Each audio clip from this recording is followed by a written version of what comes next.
मैं मनोज शर्मा आप सभी का अपने ऑफिशियल यूट्यूब चैनल प्रतियोगिता भारती में स्वागत करता हूं। जैसा कि आप सभी को पता है कि दिल्ली पुलिस अब आ चुकी है, 27 से एग्जाम स्टार्ट है, तो लग जाइए तन मन धन से, क्योंकि अब जाने ना पाए दिल्ली पुलिस। करो तैयारी ऐसी कि बिल्कुल सटीक तरीका से कि क्या स्ट्रेटजी रहेगी, किस तरीका से तैयारी करनी है, तो वो वीडियो आपको पहले ही बता चुका हूं। और आज देखते हैं कुछ हम इंपोर्टेंट क्वेश्चन मैथमेटिक्स के, तो बने रहिए हमारे साथ शुरू से लेकर एंड तक, जो कि आपको बहुत कुछ देखने को मिलेगा कि नए क्वेश्चन किस तरीका से मुझे हैंडल करने हैं। ध्यान देना, ध्यान देना। पहला क्वेश्चन, 50 से लेकर 65 तक सभी अभाज्य संख्याओं का योग क्या है? तो अभाज्य संख्याओं का योग क्या है? तो एक चीज ध्यान देना, अभाज्य संख्याएं कौन सी होती हैं? Prime number. तो प्राइम नंबर ध्यान देना, तो कौन कौन से होते हैं जो कि अपने आप से कटे और किससे कटे? केवल एक से कट। मतलब एक का मतलब क्या होता है कि स्वयं और केवल एक से। तो ध्यान देना, तो इधर ध्यान दो, जो केवल वन से और इटसेल्फ, वन और इटसेल्फ। तो ध्यान देना, ऐसे कौन से नंबर होते हैं? जैसे 3 है, 5 है, 17 है, इस तरीका से नंबर। तो ध्यान देना, 50 से लेके 65 तक कौन कौन से आएंगे? तो 50 से लेके 65 तक आपको पता है कि 51 नहीं होगा, 52 नहीं होगा, क्या होगा? 53 होगा, 54 नहीं होगा, क्या होगा? 59 होगा, और उसके बाद क्या होगा? 61 होगा। पूछा गया उनका योग क्या है, मतलब उनका सम क्या है। तो मैंने इनको ऐड कर दिया, 53 प्लस 59 प्लस 61 इजिकल टू क्या हो जाएगा आपका? 10 और 3 13, एक कैरी के लिए 5 और 16 और 1 17, 173 क्या हो जाएगा इसका correct answer? Option A is correct, 173। बात क्लियर है? तो इनका मैंने योग बताया। नेक्स्ट क्वेश्चन की तरफ चलते हैं। नेक्स्ट क्वेश्चन कहता है 1600 नहीं, इसको 16,000 रुपये कर लीजिएगा, ये थोड़ा टाइपिंग एरर है। 16,000 रुपये क्या कहता है?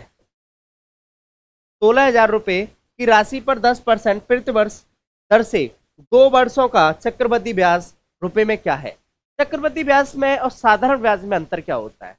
साधारण ब्याज में मुझे केवल मूलधन पर इंटरेस्ट देना होता है, लेकिन सीआई में चक्रवृद्धि ब्याज पर इंटरेस्ट देना होता है, ब्याज पर ब्याज देनी होती है।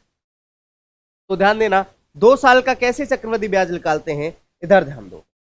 मैं कहता हूं ये 16,000 रुपये हैं, और कितने प्रतिवर्ष की दर से? 10%।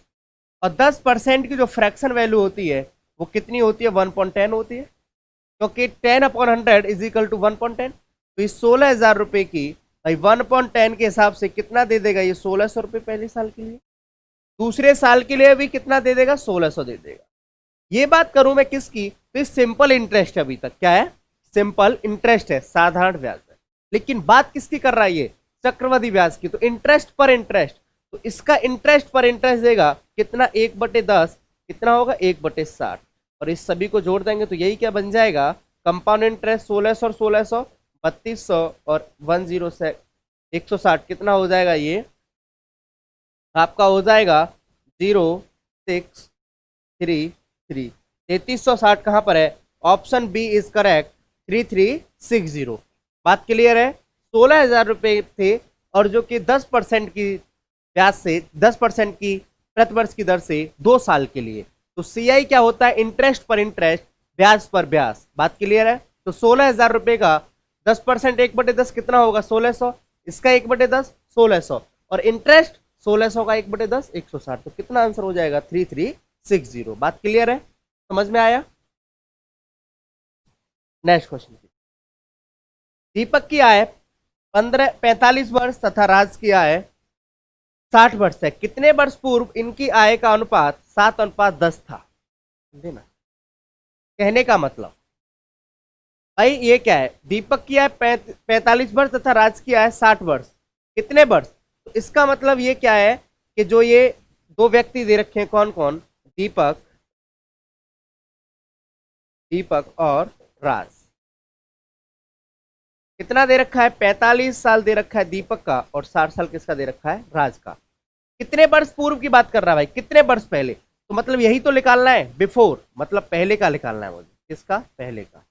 क्या रहा हो? 7:10 हो। तो एक चीज बताओ, पहले मतलब कि भाई वो पहले की बात कर रहा है, जब कोई चीज प्रेजेंट में आई होगी, ये प्रेजेंट है, कॉमन सी बात है कि भाई ये बिफोर पहले से, मतलब ये बिफोर का मतलब पहले की बात कर रहा है, पास्ट की बात कर रहा है। हमेशा पास्ट से प्रेजेंट पे आती तो क्या चीज होता है, ऐड होता है ना। मेरी 10 साल पहले एज थी सपोज दैट 30, तो अब कितनी होगी प्रेजेंट में, 40 होगी। 10 साल पहले 30 है तो अब कितनी होगी, 40 होगी। मैं कहूं 10 साल पहले 30 थी तो अब कितनी है, 40। तो अब क्या बात कर रहा है, 30 थी ना, 10 साल बाद तो मेरी 40 ही हो जाएगी। अब पहले की बात कर रहा है, ये पहले कितनी, तो प्रेजेंट से पहले पर जाऊंगा तो माइनस ही रहा होगा। अब कोई एक चीज देखो, एक्स लगा के देखोगे तो टाइम लगेगा। आप 8 घटाओ, 8 घटाओगे तो कोई 7 का मल्टीपल आना चाहिए, क्यों, क्योंकि उससे डिवाइड होगा। मैंने 8 घटाया, क्या मल्टीपल आ रहा है, नहीं। 9 घटाया, क्या मल्टीपल आ रहा है, 7 का नहीं आ रहा। 10 घटाया जैसे ही तुरंत क्या आया, आप कहोगे सर 35 आया। कितना आया, 35 आया। यहां से -10 किया, 50 आया। इसका मतलब यही क्या होगा, इसका ऑप्शन सी इज करेक्ट। क्या रही होगी, 10 साल पहले इनका रेशियो क्या रहा होगा, 7:10 रहा होगा। आप कहोगे सर ये कैसे आपने क्वेश्चन कर दिया, ऐसे कर दिया क्योंकि 45 और 60 दे रखा है, पहले की बात कर रहा है तो माइनस, क्योंकि पास्ट से प्रेजेंट पे आऊंगा तो हमेशा प्लस रहेगा, और जब मैं प्रेजेंट से पास्ट पर जा रहा हूं तो माइनस ही रहेगा। तो मैंने माइनस किया 10, 35, ये किया 50। तो ये क्या हो रहा है कि 10 साल पहले की बात है, ये कब की है, 10 साल पहले। बात क्लियर है, कोई डाउट्स बताइए, कोई डाउट्स, 10 साल पहले की बात। नेक्स्ट क्वेश्चन की तरफ। 2 + 4 + 6 + डॉट डॉट डॉट 40 का मान क्या है। एक चीज बताओ, एक चीज बताइए, इनका सम पूछ रहा है, 2 + 4 + 6 plus dot dot dot plus 40। एक चीज मुझे बताओ, ये इवन नंबर है कि नहीं, ये सम संख्या है कि नहीं, ये इवन नंबर है या नहीं बताइए। इवन, ये सम संख्या है, क्या ये सम संख्या है। और सम संख्याओं का डायरेक्ट योग निकालने का एक फॉर्मूला होता है। आप क्या कर सकते हो, सम संख्याओं का डायरेक्ट योग निकाल सकते हो।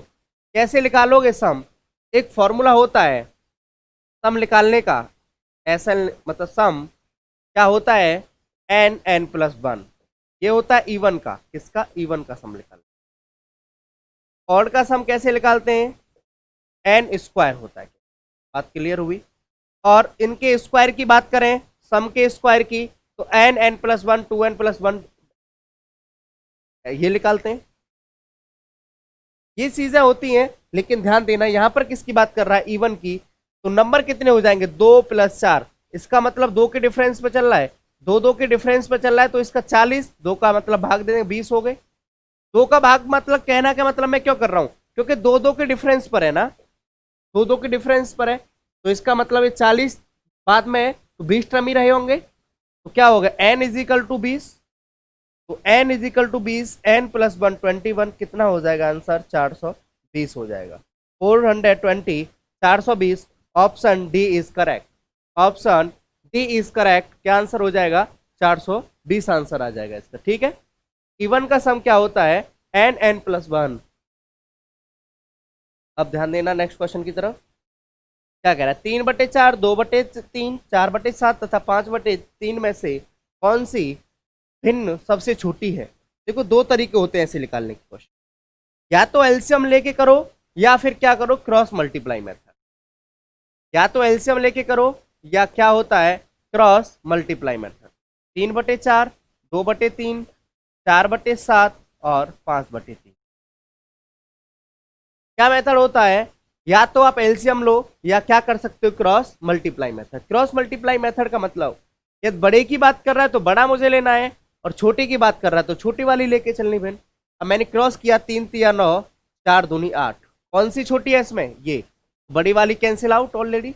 फिर ये किया, 7 दूनी 14, 7 दूनी 14, 7 दूनी 14, 4 × 12, कौन सी बड़ी छोटी है इसमें से, ये वाली, ये बड़ी है, इसको कैंसिल आउट। फिर इसका क्रॉस मल्टीप्लाई, 4 × 12, ये तो ऑलरेडी की बात है।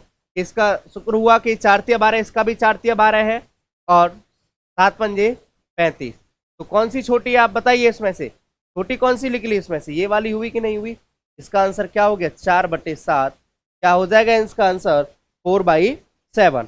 क्यों? क्योंकि क्रॉस मल्टीप्लाई मेथड होता है कि आपके पास क्रॉस मल्टीप्लाई मेथड करो कि छोटी की बात करता है तो छोटी फ्रैक्शन लेते चलो, और बड़े की बात कर रहा है तो बड़ा फ्रैक्शन लेते। बात क्लियर है? कोई डाउट्स यहां तक बताइए। तो 3/4, 3×3 9, 4 दूनी 8, 7 दूनी 14, 4×12। अब इसका क्या होगा 4/7। यह दूसरा मेथड ध्यान दो। अब मुझे एलसीएम लेके कैसे करना होता है, अब इधर ध्यान देना है। पे ध्यान दो इधर, मैं कहूं आपसे 3/4, 2/3, 4/7, 5/3। अब इसका एलसीएम कितना आएगा आप बताइए। आप कहोगे सर इसका 728 मल्टीप्लाई 3, 8×3 = 24, 3×2 = 84 होगा इसका आंसर। ये 84 हुआ। 4×2 = 8, 4×1 = 81, 21 बार भाग गया। आपको पता है कोई हर में होता है भाग देते हैं। भाग देने के बाद इसका मैंने मल्टीप्लाई किया, कितना हो गया 63। अब इसका किया मैंने 3×2 = 6, 3×8 = 24, कितनी बार गया 28 बार गया। 28 मल्टीप्लाई 2 कितना होता है 56। ये किया मैंने कितनी बार जाएगा 12 बार। 7×1 = 7, 7×2 = 14, 12×4 = 48। इसका मैंने किया 3×2 = 6, 3×8 = 24, 28 × 5 आप जानते हो ऑलरेडी ज्यादा जाएगा 8×5 = 40, और 5×2 = 10, 140। कौन सी सबसे छोटी है 48 है कि नहीं। 3×2 = 6, 3×8 = 28, 28 मल्टीप्लाई 5, 8×5 = 40, 5×2 = 10, 140। इसका मतलब सबसे छोटी भिन्न कौन सी हुई 4/7। लेकिन ये थोड़ा टाइम ले लेती है। ये थोड़ा मेथड टाइम लेता है कि पहले एलसीएम लो, उसके बाद उसको क्या करो मल्टीप्लाई करो। क्यों भाई, मैंने एलसीएम लिया, भाग दो, फिर मल्टीप्लाई करो। ये थोड़ा टाइम मैंने ज्यादा ले रहा है, लेकिन उसमें क्रॉस मल्टीप्लाई मेथड में डायरेक्ट हो जाता है। तो इस तरीका से क्या होगा इसका आंसर 4/7। नेक्स्ट क्वेश्चन की तरफ चलता हूं। क्या कहता है 3 × 7 + 5 × 2 अपॉन 8/4 + 2 × 3 का मान क्या होगा। जब कभी भी सरलीकरण वाली बात करें, जब कभी भी आपको सॉल्व करना हो कोई भी चीज, तो ऐसा अपनी तरफ से नहीं साइन यूज कर लोगे। एक होता है बोर्ड मास। क्या होता है बोर्ड मास, वो बहुत ज्यादा इंपॉर्टेंट है। उसके ही अकॉर्डिंग आपको सारी चीजें करनी है। बोर्ड मास क्या है, बोर्ड मास। बोर्ड मास क्या कहता है, सबसे पहले ब्रैकेट को सॉल्व करो, इसको ब्रैकेट, उसके बाद ऑफ का, उसके बाद डिवीजन भाग, उसके बाद मल्टीप्लाई, उसके बाद एडिशन, उसके बाद सब्ट्रैक्शन। इसका मतलब सबसे पहले क्या कोष्टक, उसके बाद का, उसके बाद भाग, उसके बाद गुणा, उसके बाद जोड़, उसके बाद घटाओ। ये क्या करने हैं आपको सॉल्व करने हैं। तो ध्यान देना। अब यहां पर क्या करोगे, सबसे पहले भाग, उस सबसे पहले गुणा 7×21 प्लस 5×2 = 10 अपॉन 2 बार भाग गया प्लस 3×2 = 6, 31/30/8। क्या आंसर हो गया, ऑप्शन ए इज करेक्ट, 31/8, 31/8। बात क्लियर है, समझ में आ रहा है इतना, बताइए। क्यों? क्योंकि जब कभी भी सरलीकरण करना हो, जब कभी भी आपको ये चीज सॉल्व करनी हो, तो बोर्ड मास अपने दिमाग में घुसा लो, रट लो, ये निकल ना पाए भाई। कुछ भी हो जाए लेकिन ये ना निकले। बात क्लियर है? कोई डाउट्स है पूछते रहिए। 31/8। नेक्स्ट क्वेश्चन की तरफ। 2/3, 4/7 तथा 12/35 का लघुत्तम समावर्त क्या होगा। एक चीज ध्यान देना, जब कभी भी फ्रैक्शन में कोई लघुत्तम पूछे या मासा पूछे तो ध्यान देना कैसे करते हैं। आपसे पूछ रहा है किसका, आपसे कहा 2/3, 4/7, 12/35। यदि वैसे ही होता तो मैं डायरेक्ट कर देता, लेकिन किसका पूछ रहा है, अब ये फ्रैक्शन में है। क्या पूछा, लघुत्तम समावर्तक। जो पूछता है ऊपर वाले का वही निकालते हैं, और जो बचेगा क्या बचा, एलसीएम। एचसीएफ। यदि एचसीएफ पूछता, मासा पूछता, तो मासा अपॉन एचसीएफ अपॉन एलसीएम। जो पूछेगा वो मुझे न्यूमिनेटर अंश का करना है, अपॉन हर जो बचेगा ऑलरेडी रख दूंगा। इसमें लासा पूछ रहा था तो लासा की अपॉन मासा, एलसीएम अपॉन एचसीएफ। एचसीएफ पूछता तो एचसीएफ और एलसीएम। अब देखो इसका क्या होगा, आप जानते हो इसका लासा कितना है भाई। अब लासा कैसे निकालते हो, ऐसे नहीं, इसको तोड़ दिया करो, 2 × 2 × 2, 2 × 2 4 दूनी 4 तिया 12, दो इसमें, दो इसमें, दो इसमें, दो ले लिया, और किस किस में दो, ये इसका ये दो, अब बचा हुआ क्या है ऑलरेडी 3। अब इसमें कोई कॉमन होना चाहिए तीनों में, मासा के लिए कोई भी कॉमन है, 3 का कोई मल्टीपल इसमें है ही नहीं, जिसका नहीं होता उसका 1 होता है। 4 तिया 12, क्या आंसर हो जाएगा इसका 12, ऑप्शन ए इज करेक्ट। इसका लासा कितना हो जाएगा 12। नई बात क्लियर, दोबारा से सुन ले। एक चीज बताओ, ये 2 मैंने किया और 4 को 2 × 2 में तोड़ा, 12 को 2 × 2 × 3, तो भाई इसमें भी 2 है, इसमें भी 2 है, इसमें भी 2 है, तो मैंने 2 एक ले लिया। अब किस किस में 2 है, इसमें 2 है, इसमें 2 है, 2 ले लिया, बचा क्या 3, मैंने 3 ले लिया, तो 12 क्या हो जाएगा इसका एलसीएम हो जाएगा, लासा हो जाएगा। और इसका क्या है भाई एलसीएम, एचसीएफ तो इसका एक ही होगा क्योंकि कोई भी कॉमन नहीं है। एचसीएफ में क्या होता है, सभी में कॉमन हो वो एचसीएफ होता है। 15,000 रुपए को पी क्यू तथा आर में विभाजित किया जाता है। पी का हिस्सा तथा क्यू का हिस्सा 2:1 के अनुपात में है। क्यू का हिस्सा तथा आर का हिस्सा 4:3 के अनुपात में। क्यू को कितनी राशि रुपए। अब ये अनुपात वाला मैंने किया था आपको चैप्टर, उसमें 2 तरीका से आप इसका निकाल सकते हो मान, ध्यान देना। तो 2 तरीका से कैसे कर सकते हैं, इधर ध्यान देना। पी रेशियो क्यू का जो दे रखा है, पी अनुपात जो क्यू का मान दे रखा है वो कितना दे रखा है, पी रेशियो क्यू वो दे रखा है आपका 2:1। कितना दे रखा है 2:1। क्यू रेशियो आर कितना दे रखा है आपका 4:3। या तो आप क्रॉस मल्टीप्लाई मेथड से पी क्यू आर का मान निकाल सकते हो, या एक होता है कब्जा मेथड। क्या होता है कब्जा मेथड। कब्जा मेथड से दोनों तरीका से बता।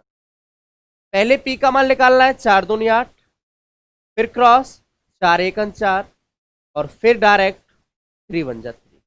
पी क्यू आर का मान कितना हो गया 8:4:3।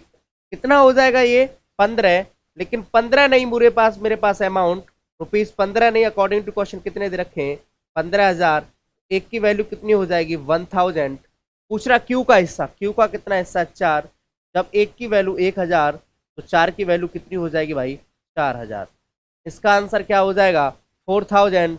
Option D is correct, option D is correct 4000। बात क्लियर है, दोबारा से ध्यान देना। पी रेशियो क्यू का मान कितना भाई 2:1। क्यू रेशियो आर ये दे रखा है पी तथा क्यू का और क्यू तथा आर का 4:3। 4 दूनी 8, 3 1 4, 4 1 4, 3 1 3, 8 4 12 और 3 15। 15 रुपए नहीं, अकॉर्डिंग टू क्वेश्चन 15,000। एक की वैल्यू 1000 पूछा क्यू का, तो जब एक की वैल्यू 1000 तो 4 की वैल्यू 4000। बात क्लियर है कोई डाउट बताइए, कोई डाउट्स हो तो। कब्जा मेथड से कैसे करते, P ratio Q ratio R, तो ध्यान देना पी रेशियो क्यू कितना दे रखा है 2:1 और ये 4:3। जो भाई नियत किसकी बिगड़ेगी, जो पास में होगा उसकी बिगड़ेगी। अब ये किसके पास खाली पड़ा हुआ है, 1 नंबर का प्लॉट या 4 नंबर का प्लॉट, क्या कर दो मल्टीप्लाई 4 दूनी 8, 4 1 4, 3 1 3, 8:4:3। इस तरीका से भी इसका मान कितना निकलता 8:4:3। बात क्लियर है, कोई डाउट है यहां तक बताइए। एक चीज ध्यान देना, ये बहुत सरल क्वेश्चन होते हैं, आप इस तरीका से इन क्वेश्चनों को कर सकते हो। नेक्स्ट क्वेश्चन की तरफ चलते हैं। कौन सी संख्या 100 के 80% से 30% कम है। कौन सी संख्या है जो 100 के 80% से 30% कम है। तो एक कॉमन सी बात बताओ, कौन सी संख्या 100 के 80%, किसके 100 के 80%, इधर ध्यान देना 100 के 80%, भाई 100 का 80%, 80/100। 100 का 80% तो 80 हुआ कि नहीं हुआ, 80 हुआ कि नहीं हुआ। बोला 30% कम है, कितनी परसेंट कम है 30% कम है, तो कितना परसेंट बची 70 बची कि नहीं बची 70/100। 8 7 56, कितना संख्या हो गई 56। कितना आंसर हो गया 56। क्यों 30% कम है तो कितना बचा भाई 70% ही तो बचा। तो कौन सी संख्या 100 के 80%, 100 का 80% 80 होगा, और बोला गया 30% कम है। जब 30% कम है तो कितना बचा 70, कितना हो गया 56। वैसे भी 30% से निकालना चाहते हो तो क्या कर सकते हो 80 × 30 अपॉन 100 कितना हुआ 24। कितना कम है 24, तो 80 में से 24 जाएगा, कितना बचेगा 56। तो आंसर क्या हो जाएगा इसका 56। बात क्लियर है? दोनों तरीका से आप कर सकते हो। ठीक है, कोई डाउट्स बताइए? कोई डाउट्स? या तो भाई एक काम करो 100 का 80% 80, या तो 70% या 30%। नेक्स्ट क्वेश्चन की तरफ। 20 लड़कों के एक समूह की औसत आय 15 वर्ष है। यदि एक लड़का समूह को छोड़ देता है तो औसत आय 14.5 वर्ष हो जाती है। समूह छोड़ने वाले लड़के की आय वर्षों में क्या है? इन क्वेश्चनों को हम दो तरीका से कर सकते हैं। कैसे? अब वो इधर ध्यान देना। बिल्कुल पहला तो ये बेसिक मेथड होता है कि संख्या गुणा औसत का मल्टीप्लाई करूंगा तो मुझे योग लिख लेगा। Number multiply average is equal to total निकलता है हमेशा। कोई संख्या हो, किसी औसत का मैं गुणा करूंगा। जैसे दो लड़के हैं, उनका औसत 20 रुपए है। औसत का मतलब होता है प्रत्येक का, एक का निकलता है। औसत का मतलब होता है प्रत्येक एक चीज का निकलना, प्रत्येक 1% का निकलना। जब दो लड़के हैं, एक का 20 है, औसत का मतलब एक का, तो 2 × 20 इज इक्वल टू 40, उनका योग निकला। इसी तरीका से नंबर हमेशा नंबर मल्टीप्लाई एवरेज करता हूं, क्या निकलता है टोटल। तो ये नंबर एवरेज ये क्या निकलेगा टोटल। तो ध्यान देना, नंबर एवरेज टोटल कितने 20 लड़के, उनका एवरेज कितना है 15, तो टोटल कितना हुआ 15 दूनी 30, ये टोटल हुआ 300। एक लड़का छोड़ देता है तो कितने बचे 19, एवरेज कितना हो गया 14.9। तो 14.9 × 19 इज इक्वल टू कितना होगा 275.5। तो भाई जो ये 300 से 275.5 हुआ उस लड़के के निकलने की वजह से तो हुआ। 300 में से 275.5 घटाऊंगा, कितना मिलेगा 24.5। कितना मिल जाएगा 24.5। Option A is correct, option A is correct. एक तो तरीका ये हुआ, एक तो मेथड ये तरीका हुआ बिल्कुल बेसिक। भाई नंबर मल्टीप्लाई एवरेज किया टोटल, 20 लड़के हैं, 15 इनकी एवरेज है, तो कितना हो गया टोटल 300। एक लड़का छोड़ देता है, एक लड़का समूह को छोड़ देता है, तो कितने बचे 20 में से एक चला गया लड़का, तो 19 बचा। और उसका आय कितना है भाई, उसकी औसत आय कितनी हो जाती है 14.5, तो कितना हो गया 275.5, कितना हो गया 24. क्योंकि 300 से 275.5 हुआ तो उस निकलने की वजह से तो हुआ। वो वेट क्या था उसका, उसकी आय कितनी थी भाई, लड़के की आय 24.5। लेकिन इसको एक बेसिक तरीका से देखें कि मैं कहूं कि इसकी आय है 15, यदि 20 है और 20 लड़कों की बात करने तो 15 ही रहेगा, नहीं रहेगा।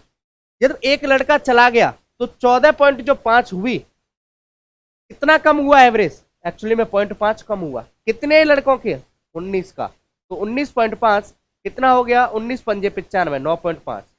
तो वो जो एवरेज लेके गया कितना लेके गया 9.5 ही तो लेके गया। 15 + 9.5 कितना हो जाएगा 24.5। एक ये दूसरा मेथड है। क्यों भाई 20 लड़के गए 20 ही आए तो एवरेज पर कोई प्रभाव पड़ेगा, नहीं पड़ेगा। सपोज दैट मैं कहूं 20 ही लड़के आए और 20 लड़के चले गए सेम एज के, आयु के, तो क्या हुआ 15 का 15 भाई। अब लेकिन एक चला गया, कितना वो 14.5 हो गया, तो 0.5 वर्ष कम करके गया, मतलब उनका जो एवरेज था तो कितना हो गया 0.5 कितने का 19 का, कितना हो गया 9.5। तो 15 + 9.5 कितना हो जाएगा 24.5। दूसरा क्वेश्चन, किसी आयताकार भवन की चौड़ाई उसकी लंबाई की 4/5 है। यदि फर्श का क्षेत्रफल 500 मीटर स्क्वायर है तो भवन की लंबाई तथा चौड़ाई का अंतर मीटर में कितना? बताइए कोई भी आंसर इसका बताइए। देखो आयत का क्षेत्रफल जानते होंगे, लंबाई इंटू चौड़ाई, आराम से जानते हो। रेक्टेंगल का क्या होता है लंबाई इंटू चौड़ाई। आयत जानते हो आप आराम से, आयत का फॉर्मूला होता है लंबाई गुणा चौड़ाई। जानते हो रेक्टेंगल का फॉर्मूला जानते हो लेंथ इंटू ब्रेथ। ध्यान देना, बोला चौड़ाई का, ब्रेथ का कितना है 4/5 क्या है लेंथ लंबाई। अब इसका रेशियो निकालोगे क्या होगा, ब्रेथ अपॉन लेंथ कितना हो जाएगा, ये 4/5। क्या हो जाएगा ये 4/5। हुआ कि नहीं हुआ? तो कह रखा है किसी आयताकार भवन की चौड़ाई, चौड़ाई is equal to breadth is equal to क्या है, ये लंबाई की 4/5 है। तो 4/5 किसकी है, लेंथ की। तो एक चीज बताओ, ब्रेथ अपॉन लेंथ कितना हो जाएगा, 4/5।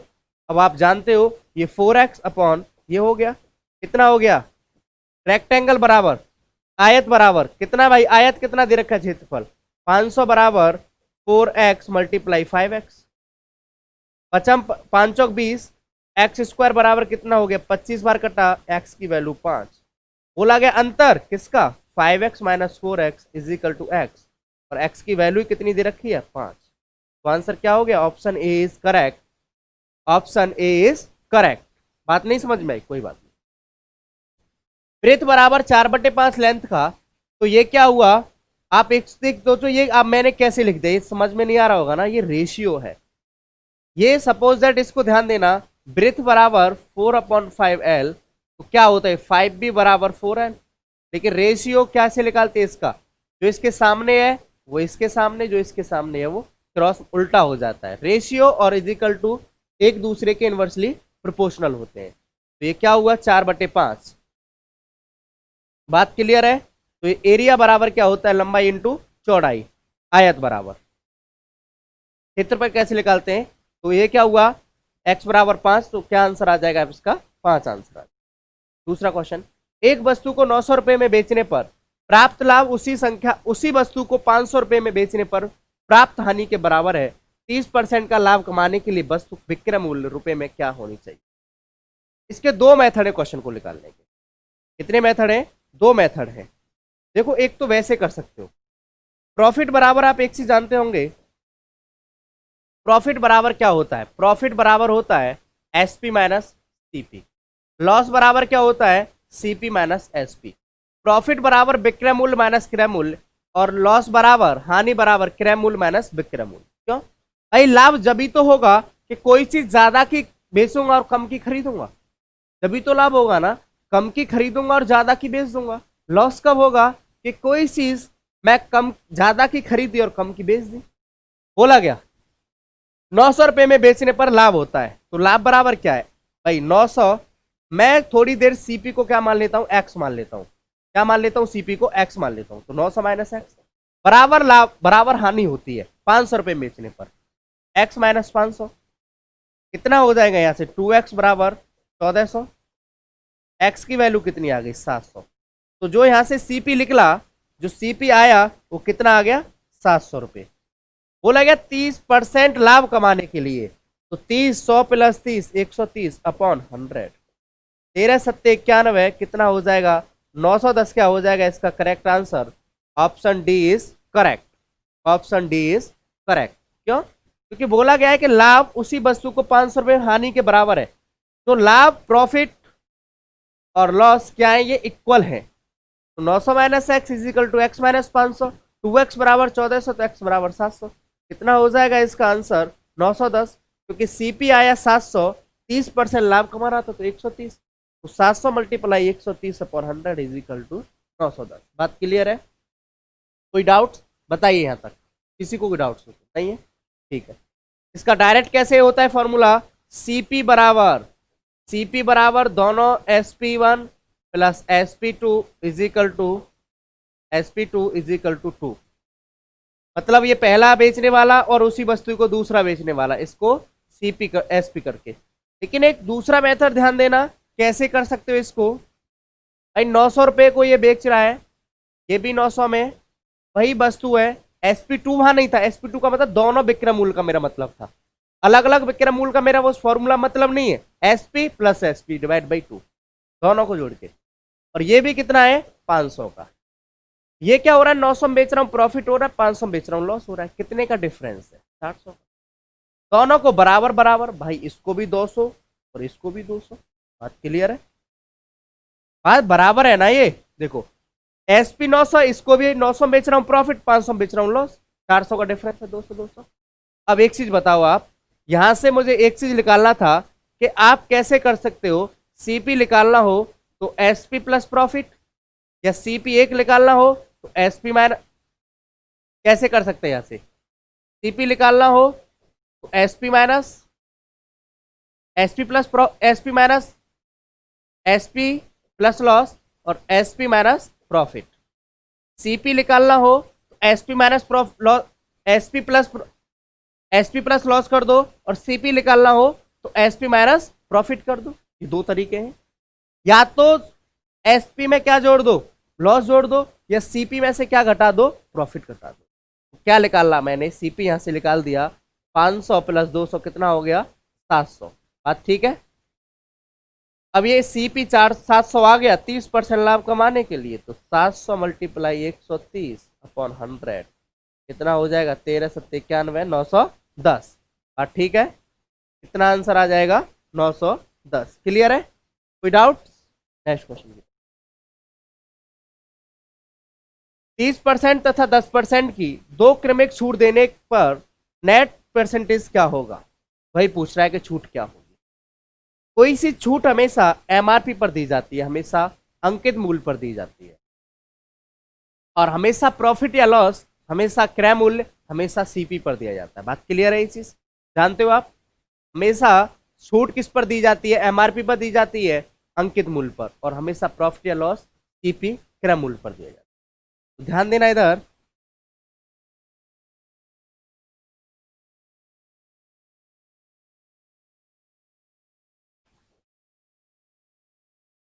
ये था 30%। 30% की फ्रैक्शन वैल्यू आप कहोगे 30/100, और 30/100 का मतलब कितना हुआ, 3/10।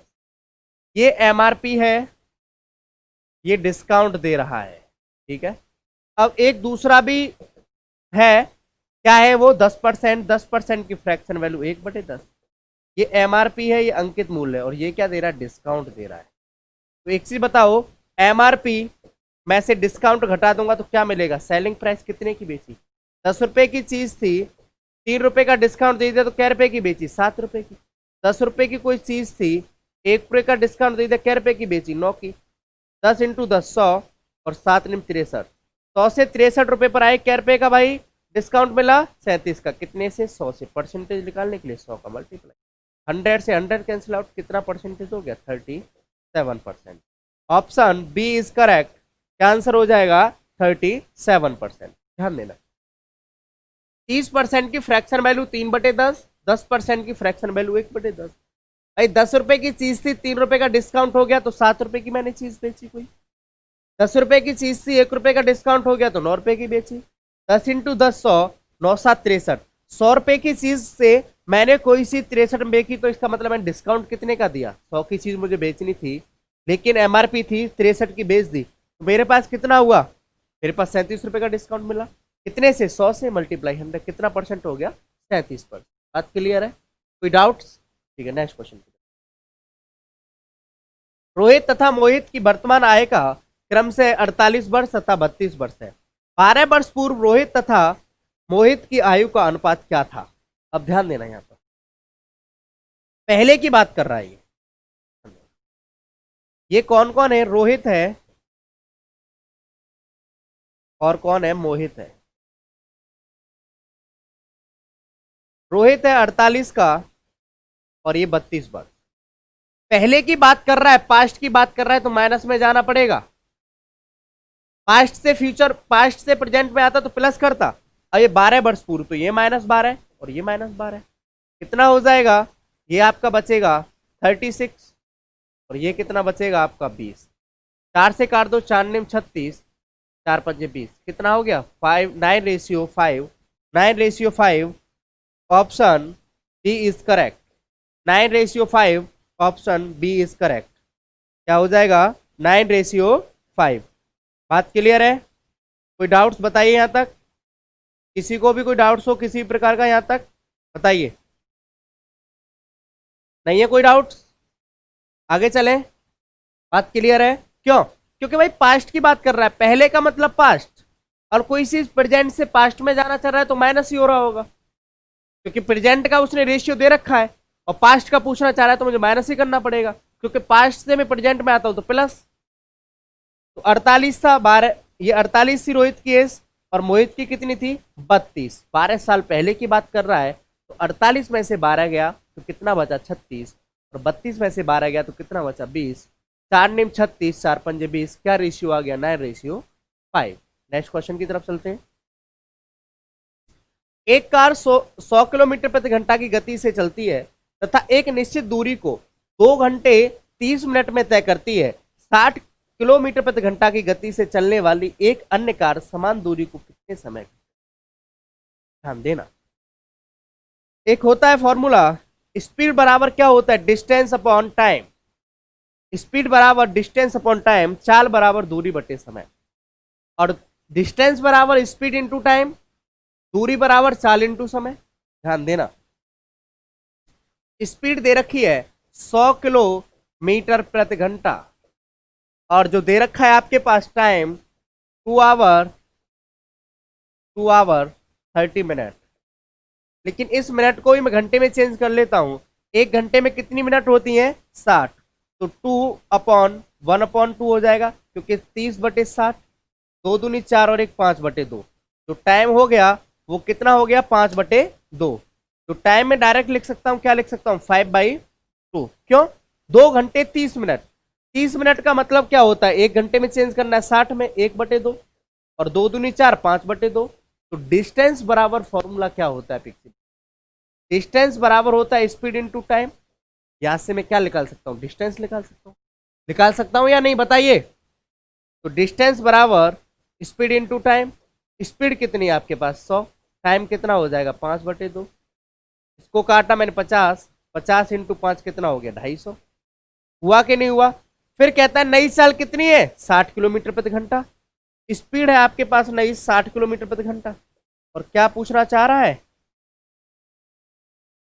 स्पीड जो दे रखी कितनी दे रखी है 60 किलोमीटर प्रति घंटा। क्या पूछना चाह रहा है टाइम, टाइम बराबर क्या होता है डिस्टेंस अपॉन स्पीड। डिस्टेंस कितनी है आपके पास 250 अपॉन टाइम कितना है 60, 0 से 0 25/6। क्या होगा इसका करेक्ट आंसर होगा 25/6। Option B is correct 25/6। कोई डाउट यहां तक बताइए। क्यों, क्योंकि एक चीज ध्यान देना, स्पीड थी 100 किलोमीटर प्रति घंटा और जो टाइम था वो 5/2 हो गया। अब क्या पूछ रहा भाई यहां से, जब मुझे स्पीड पता चल गया टाइम पता चलेगा तो डिस्टेंस निकाल सकता हूं। क्यों, डिस्टेंस बराबर स्पीड टू टाइम। कितना हो गया डिस्टेंस 250। नई चाल दे रखी है 60 किलोमीटर, टाइम बराबर क्या होता है डिस्टेंस अपॉन स्पीड। डिस्टेंस है 250 और स्पीड कितनी है मेरे पास 60, क्या हो गया 25/6। इसका क्या हो जाएगा करेक्ट आंसर। नेक्स्ट क्वेश्चन की तरफ चलते हैं। दो नल P तथा Q एक टंकी को क्रम से 16 घंटे तथा 24 घंटे में भर सकते हैं, जबकि एक तीसरा नल S उसी टंकी को 48 घंटों में खाली कर सकता है। यह तीनों नलों को एक साथ खोल दिया जाए तो टंकी कितने घंटे में भर सकती है।